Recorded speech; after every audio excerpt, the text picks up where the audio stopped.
Okay.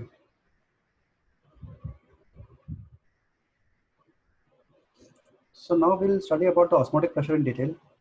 Okay. Osmotic pressure में यहाँ पे क्या डायग्राम दिया हुआ है, देखो यहाँ पर सुगर सोल्यूशन है, जैसे लास्ट टाइम हमने जो पढ़े थे सेम वैसा ही. ओके.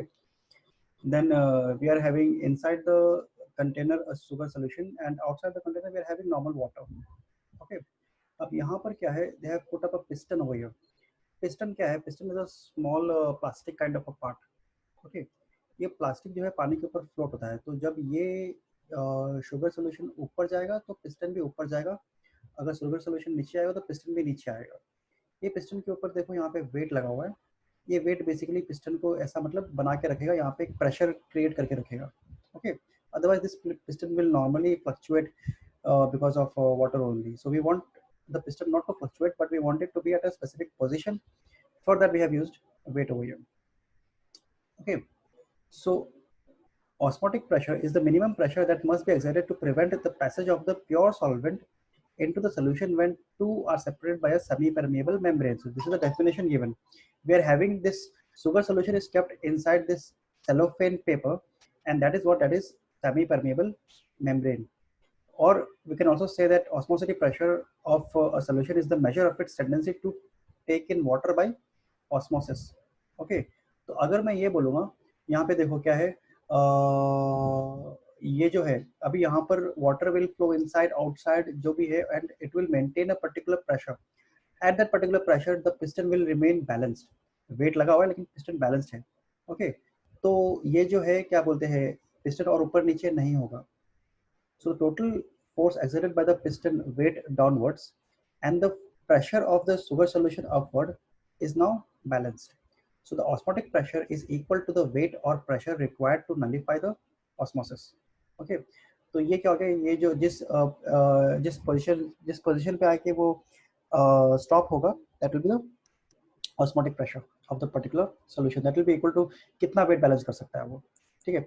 अगर मैंने और ऊपर वेट लगा दिया तो फिर पिस्टन नीचे आ जाएगा. मैं चाहता हूँ कि पिस्टन नीचे ना जाए. ठीक है, पिस्टन बैलेंस रहे. तो ये पिस्टन कितने वेट तक का हैंडल कर सकता है, that is called as osmotic pressure. Okay fine. Let us go to the next topic. Next topic क्या दिया आपने को, टॉनिसिटी. ओके. टॉनिसिटी का मतलब क्या होता है कि कॉन्सेंट्रेशन कितना है. Relative concentration of the solution that determine the direction and extent of diffusion is called as tonicity. Okay. So it is relative concentration. Now what is the meaning of relative concentration? अगर मेरे पास एक solution है, उस solution का मैंने concentration निकाला 1 mol 2 mol 3 mol, तो ये हो गया उसका normal absolute concentration because I'm having only one solution only. But if I'm having two solution और दो सोल्यूशन को मैं कंपेयर कर रहा हूँ, किसका ज्यादा किसका कम है concentration, that is called as relative concentration. Relative is I am measuring the concentration with respect to something else. अब मेरे पास जो सोल्यूशन है, चलो उसका कॉन्सेंट्रेशन है 1 मोल और दूसरा कितना है 10 मोल, तो मेरा क्या रहेगा, हाइपोटोनिक रहेगा. आई am having 1 mole, mine is less, less मतलब हाइपो. ठीक है.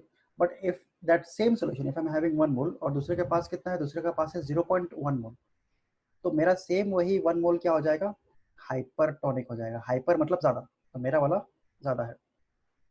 और मेरे पास भी 1 मोल है, दूसरा सोल्यूशन भी 1 मोल है, दोनों सेम है, तो मैं क्या बोलूंगा, आइसोटोनिक. ओके. तो same 1 mole can be hypo also, iso also, hyper also. Okay. Considering के तुम उस 1 मोल को किसके साथ में ले रहे हो, 10 मोल के साथ में ले रहे हो, 0.1 मोल के साथ में ले रहे हो, या फिर 1 मोल के साथ में ले रहे हो. So that is called as tonicity. Tonicity means that what is the relative concentration, दूसरे के comparison में तुम्हारा concentration कितना है. Okay. So they have given the meaning of isotonic. Isotonic में because the concentration in both the side is same, तो higher concentration lower concentration है ही नहीं, तो यहाँ पे no osmosis, there is no flow of liquid. Okay. Hypo का मतलब क्या होता है, lower. In this condition the solution outside has lower concentration than the fluid inside the cell. तो outside, अच्छा एक सेकंड, क्या क्या बता रहे हैं, can you repeat hypertonic? Okay, fine. Yeah, I'm repeating. Okay, I've just explained isotonic. In isotonic, the solution, the concentration of the solution outside, ठीक है, यहाँ पे बाहर जो वाटर का कॉन्सेंट्रेशन है, अंदर जो शुगर कॉन्सेंट्रेशन है, दोनों के दोनों सेम है, तो ये क्या रहेगा, ये रहेगा isotonic. In isotonic there is no flow of water, hence there is no osmosis. Okay. यहाँ पे देखो दिया हुआ है, यहाँ पे अपने को क्या दिया हुआ है, they are having no osmosis, okay, no osmosis.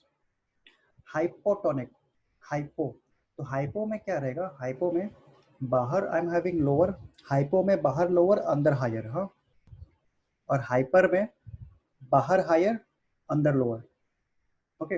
ये जो हम लोग हाइपर और हाइपो में हम लोग जो बताते ना, हाइपो मतलब लोअर कॉन्सेंट्रेशन और हाइपर मतलब ज़्यादा concentration, in both the cases कम कॉन्सेंट्रेशन ज़्यादा concentration is with respect to outside one, हाँ। तो हाइपो में outside one is less, hyper में outside concentration is high, hyper मतलब ज़्यादा, हाइपर मतलब बहुत ज़्यादा बढ़ जाना, और हाइपो मतलब कम, okay.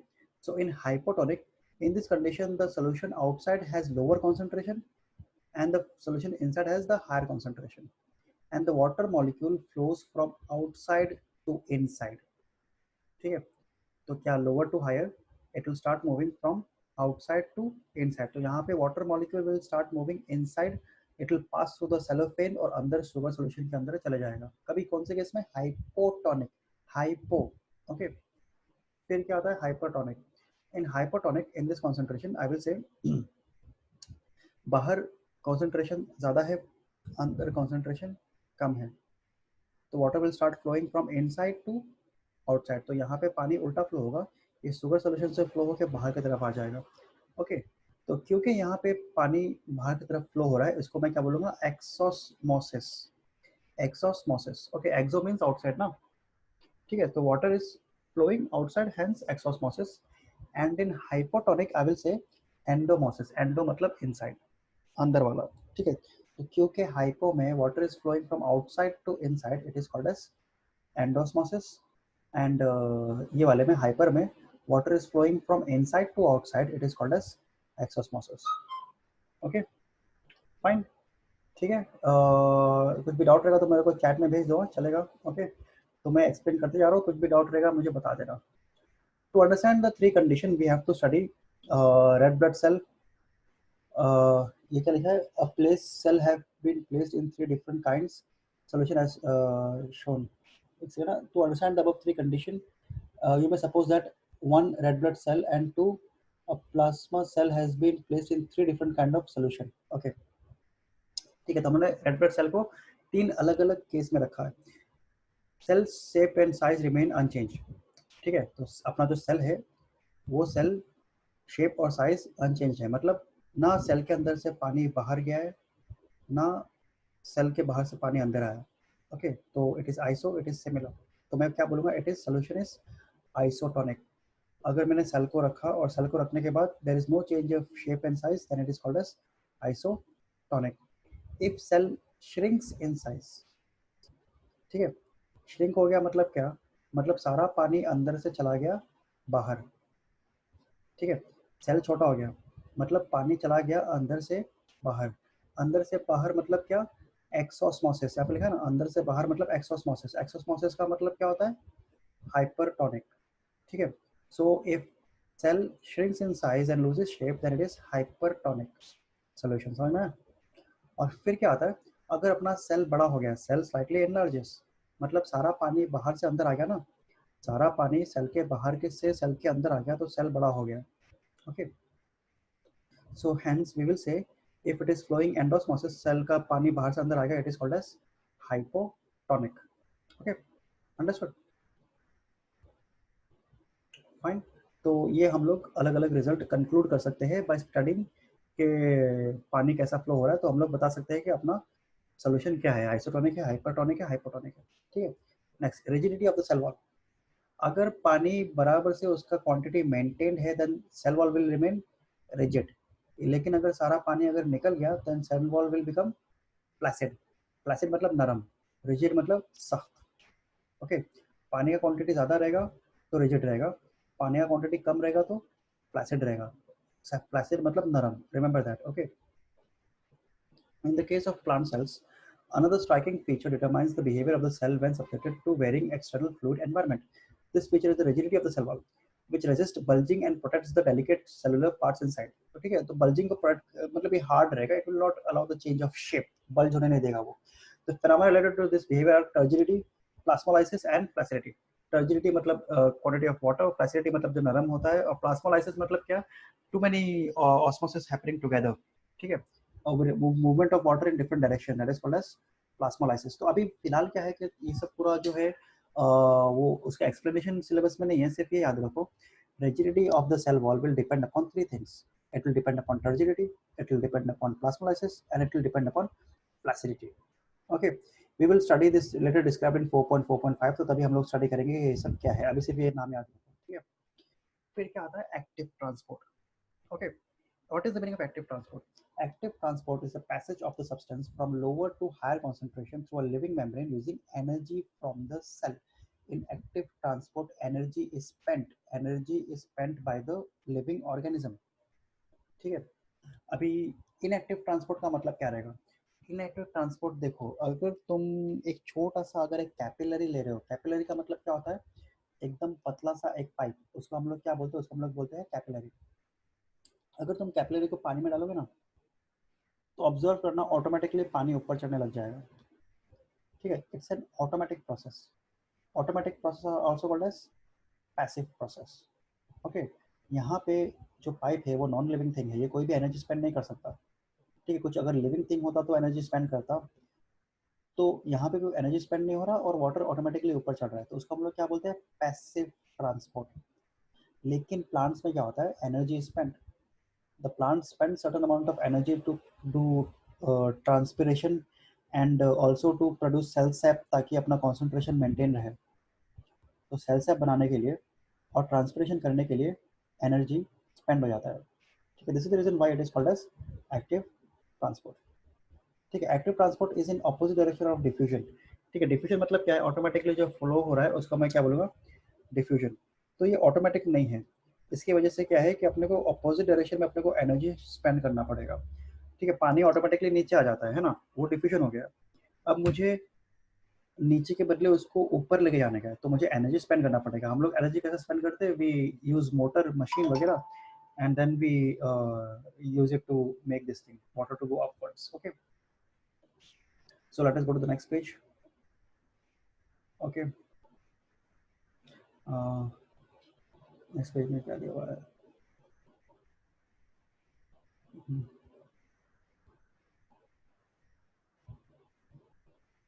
ओके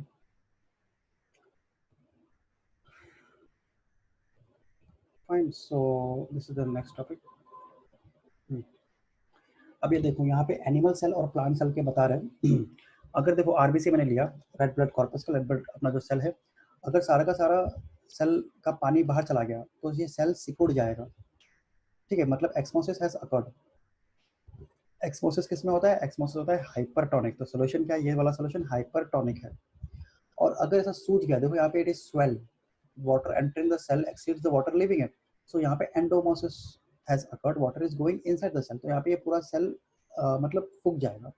तो यहाँ पे this is hypertonic, this one A is isotonic, this B is hypertonic, and C is hypotonic. Okay, same in plant cell, अगर शेप सेम है तो आइसोटोनिक। अगर प्लांट देखो, अंदर देखो, साइटोप्लाज्म देखो, पहले यहाँ पे इतना पूरा स्क्वायर कवर था, अभी देखो छोटा हो गया, तो this will be called as hypertonic, क्योंकि एक्समोसिस हुआ है। और अगर वाटर अंदर चला गया, जिसकी वजह से जो ब्राउन रीजन है वो देखो पूरा स्वेल हो गया, पूरा सूज गया, that is called as hypertonic. So this is the same example होंगे, उसका डायग्राम के हिसाब से दिया हुआ है।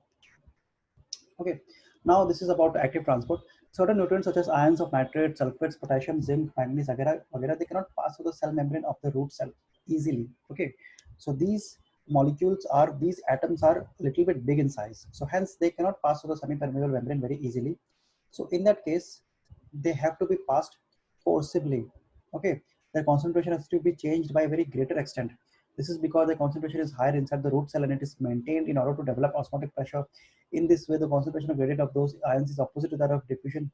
तो हम लोग को forcibly we have to, the plant has to spend a certain amount of energy ताकि ये सब जो अपना nutrients है, जिंक, पोटेशियम, मैंगनीज, वो रूट्स के अंदर जा सके।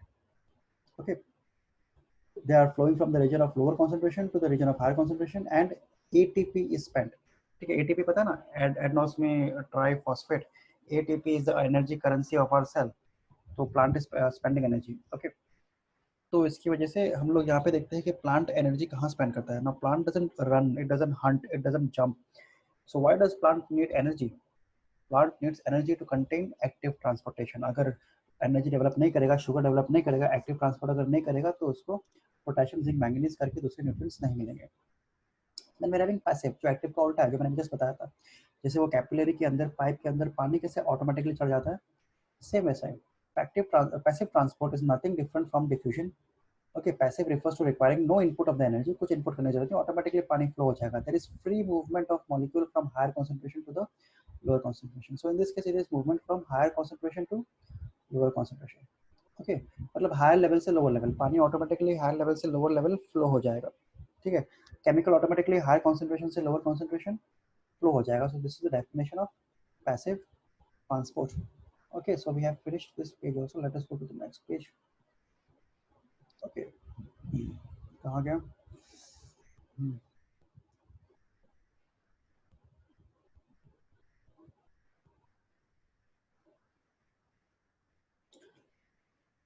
Okay, now we will study about turgidity and flaccidity. अब मैंने लास्ट टाइम बताया था कि वो जो सेल स्ट्रक्चर है उसके लिए हम लोग टर्जिडिटी, फ्लैसिडिटी और ये था क्या बोलते हैं प्लास्मोसिस. ओके, तो that is basically that were three different things जहाँ पे टर्जिडिटी और फ्लैसिडिटी बताया गया था कि आगे हम लोग पढ़ेंगे. तो हम लोग यहाँ पे स्टडी करेंगे what is the meaning of turgidity and flaccidity.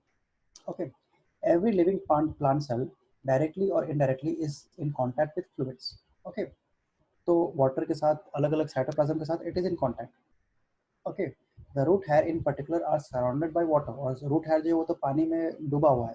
ठीक है, all such cells are subjected to osmosis and water continues to enter as long as the cell sap is more concentrated than the surrounding fluids. तो continuously पानी अंदर flow होते रहता है. Okay, अभी देखो तुम अगर अपने हाथ को तुम पानी में डुबो के रख दोगे बहुत देर तक का, तो तुम देखते हो ना फिंगर्स के ऊपर हमारे कैसे एकदम लाइन लाइन आ जाते हैं. If you spend too much of time in swimming pool, then our skin becomes line lined. Okay, थोड़ी देर बाद automatically it becomes normal. Okay, that is ये सेम फिनोमेना. जो रूट हेयर है वो पानी में डुबाया हुआ है, तो कंटिन्यूअसली वो पानी को एब्जॉर्ब कर रहा है. ओके, कब तक एब्जॉर्ब करता रहेगा? जब तक concentration is maintain. When a cell reaches a state where it cannot accommodate any more water, it is fully distended. It is called turgid. तो अभी रूट हेयर ने पूरा का पूरा पानी एब्जॉर्ब कर लिया है. अब वो और पानी एब्जॉर्ब नहीं कर सकता. उसका कैपेसिटी पूरा फिल्ड अप हो चुका है. अभी उसके सेल के अंदर और जगह ही नहीं है. तो मैं क्या बोलूँगा, ये क्या हो गया? टर्जिड हो गया. This condition is called as turgidity. When a cell is turgid, its wall is stretched under the pressure from inside. ठीक है, अंदर प्रेशर बढ़ जाता है. ठीक है, तो अंदर से प्रेशर बढ़ गया क्योंकि सारा पानी अंदर जमा हो गया है. It presses the cell contents toward the centre of the cell. ठीक है, तो यहाँ पे देखो सब अंदर की तरफ, सेंटर की तरफ ये पुश करेगा. ठीक है, one second. Plants growing in water will not reach turgid state. Okay, certain roots will reach turgid state. Okay, but then what will happen is that not the entire cell का जो part है, जो part growing in water है, जो पानी के नीचे है, पानी के नीचे का जो पार्ट है वो वाला. ठीक है, अभी वहाँ पे क्या हो जाएगा? It will reach turgidity. Once it will reach turgidity, then plant will produce and reduce cell sap. Okay, उसका इंक्रीज डिक्रीज करेगा ताकि वहाँ पर उसका कैपेसिटी को बढ़ाया या फिर कम किया जाए. ठीक है, अभी देखो टर्जिडिटी जब एक बार हो जाएगा, जब पूरा का पूरा ये हो गया, क्या बोलते हैं, पानी, रूट हेयर पूरा उसने पानी से भर दिया, देन लीव्स में क्या हो रहा है? ट्रांसपिरेशन हो रहा है ना, ट्रांसपिरेशन. वो ट्रांसपिरेशन क्या करेगा? एक पुल क्रिएट करेगा. तो जो टर्जिडिटी की वजह से जो रूट पूरा फिल्ड अप हो गया है, वो ट्रांसपिरेशन पुल की वजह से मूव हो जाएगा ऊपर. ठीक है, उसके बाद रूट हेयर में वापस जगह बन गया, वापस इट इज एम्प्टी, तो वापस वो पानी को एब्जॉर्ब कर लेगा. ठीक है, तो root hair which even if it is plant growing in water, अगर वो टर्जिडिटी अगर अटेन कर भी लेता है, तो it is not kept like that for a very long amount of time. फिर प्लांट क्या करेगा? धीरे धीरे उसको ट्रांसपिरेशन पुल से ऊपर खींच लेगा और वापस रूट नॉर्मल हो जाएगा. ठीक है, तो ये प्लांट का स्विच ऑन स्विच ऑफ है. This is how plant can control के रूट्स कितना पानी एब्जॉर्ब करेगा, कितना पानी एब्जॉर्ब नहीं करेगा. अभी हम लोग भी देखो, हम लोग भी खाना थोड़ी हम लोग खाते जाते हैं. हमारा भी खाने का स्विच ऑन स्विच ऑफ है. We will start eating food and we will stop eating food. It is not like that कि कंटिन्यूअसली फूड हमारे बॉडी के अंदर ही जा रहा है. Our body requires food, but it doesn't mean कि continuously our body is just taking food only. Okay, so this is how plants will control. So when a cell is turgid, its wall is stretched under the pressure from inside and it presses the cell. The pressure of the cell content is called as turgor pressure. तो ये जो pressure है ना, जो cell को अंदर की तरफ ये करेगा, जो cell के अंदर generate होगा, that is called as turgor pressure. And the pressure exerted by the cell wall on the cell is called as wall pressure. Okay. तो क्या होगा? I'll tell you draw करके, ठीक है? Just one second. अब देखो, ये अपना सेल है, ठीक है? अब पानी अंदर पूरा भर गया है, तो फूक जाएगा पूरा सेल, मतलब it will get bloated. Okay, तो यहाँ पे एक प्रेशर जनरेट होगा इस तरफ. Okay, it is generating a pressure in this direction, बाहर की तरफ. It will cause the particular cell to increase. So this pressure is called as turgor pressure. ठीक है. अब देखो सेल वॉल भी है, एक पॉइंट के बाद क्या करेगा, cell wall will provide a pressure inside. Okay, ताकि अपना सेल फट ना जाए. वो वॉल उसको पकड़ के रखेगा. वॉल क्या करेगा, उसको सेल को और एक्सपांड होने नहीं देगा. So this pressure inside it is called as cell wall pressure, wall pressure. If at any time the cell wall is unable to handle the turgor pressure, it ruptures and the cell contents burst out. ठीक है. तो अगर एक time है जहाँ पे ये cell wall handle नहीं कर पाए तो पूरा सेल फट जाएगा, फट के अंदर का सब कुछ बाहर आ जाएगा. ठीक है. This is what exactly what happens when fruits and vegetables sometimes burst. ठीक है. तो ऐसा नहीं होता कि मतलब फट जाते हैं एकदम बॉम्ब की तरह, एक्सप्लोजन नहीं हो जाता. ठीक है.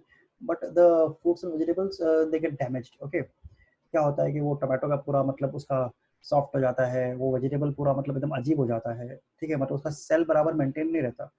तुम देखना एक बार, तुम फ्रेश वेजिटेबल, फ्रेश फ्रूट्स तुम मार्केट से लेके आओगे, एकदम सही रहेगा. फिर एक दो दिन बाद उसका शेप अजीब हो जाएगा, उसका मतलब पूरा स्ट्रक्चर ही अजीब हो जाएगा, सॉफ्ट हो जाएगा, नरम हो जाएगा, कुछ मतलब अपने को देख के में समझ में आ जाएगा कि वो बराबर नहीं है. तो बेसिकली क्या है कि सारा का सारा अंदर जो कंटेंट है वो सारा का बाहर जाके बर्स्ट होके ये हो चुका है. So because of which turgidity, hardness will not be maintained, the particular plant and vegetable will burst out. Okay.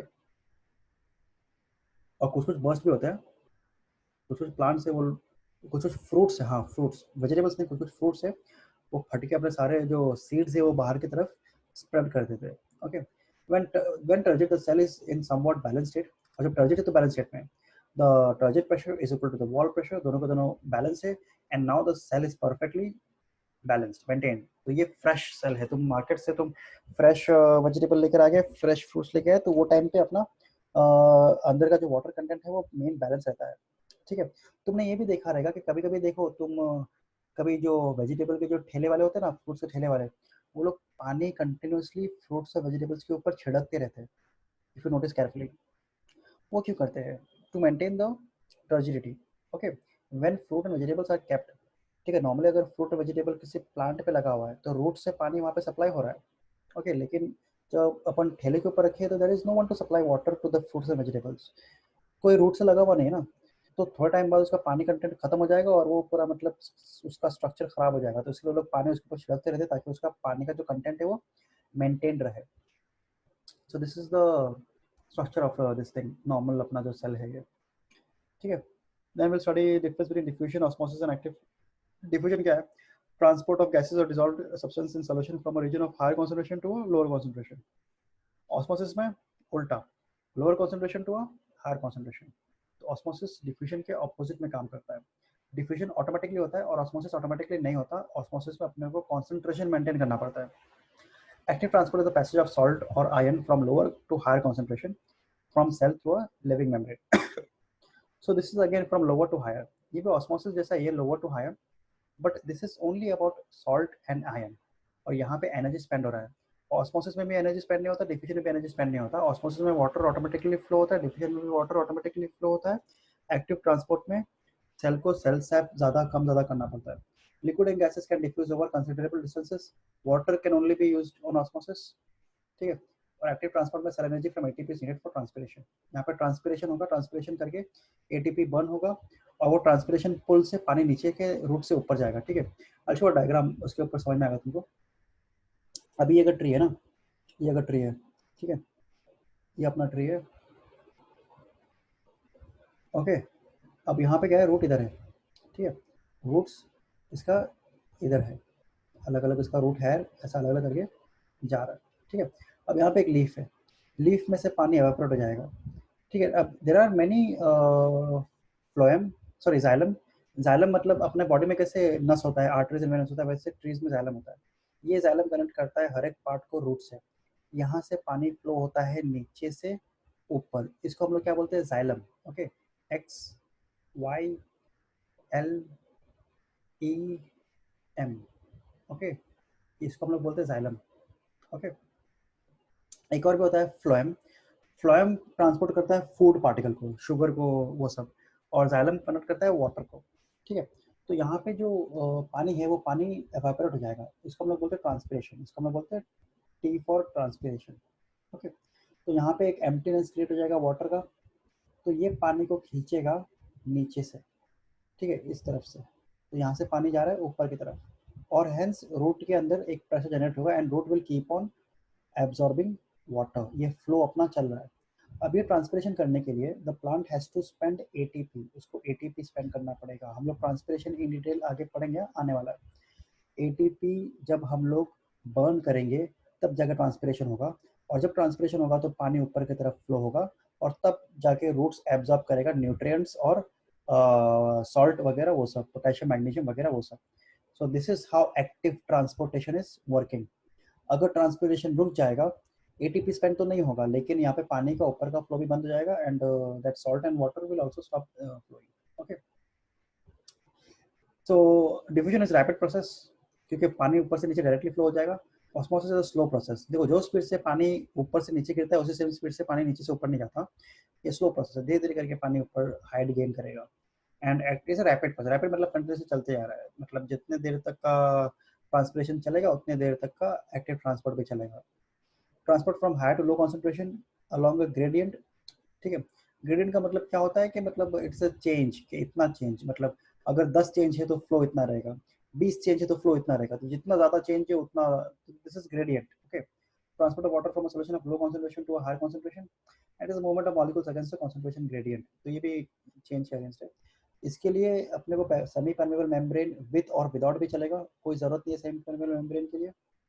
ठीक है, यहाँ पे semi permeable membrane is needed, अपने को चाहिए, and living selective membrane is essential. तो यहाँ पे तो मेम्ब्रेन एकदम एसेंशियल है, क्योंकि अगर मेम्ब्रेन यहाँ पे नहीं रहेगा तो सिर्फ पोटेशियम मैग्नीशियम नहीं, जो मिट्टी में जो कुछ है सब एब्जॉर्ब कर लेगा।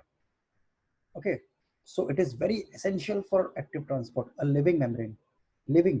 ठीक है, ऑस्मोसिस में हम लोग नॉन लिविंग मेम्ब्रेन भी ले सकते हैं, जैसे सेलोफेन पेपर था ना, तो osmosis can be done using non living membrane also. Diffusion के लिए तो मेम्ब्रेन चाहिए ही नहीं अपने को, but active transport we cannot do using non-living membrane. For active transport we need a living membrane only. ठीक है, फाइन, तो यहाँ तक का सेंड किए थे। ओके, हाँ अब्दुल्ला, मुझे एक बात बताओ ना, और just send me on the chat, after this how many this thing is left, how many pages are left after this particular year?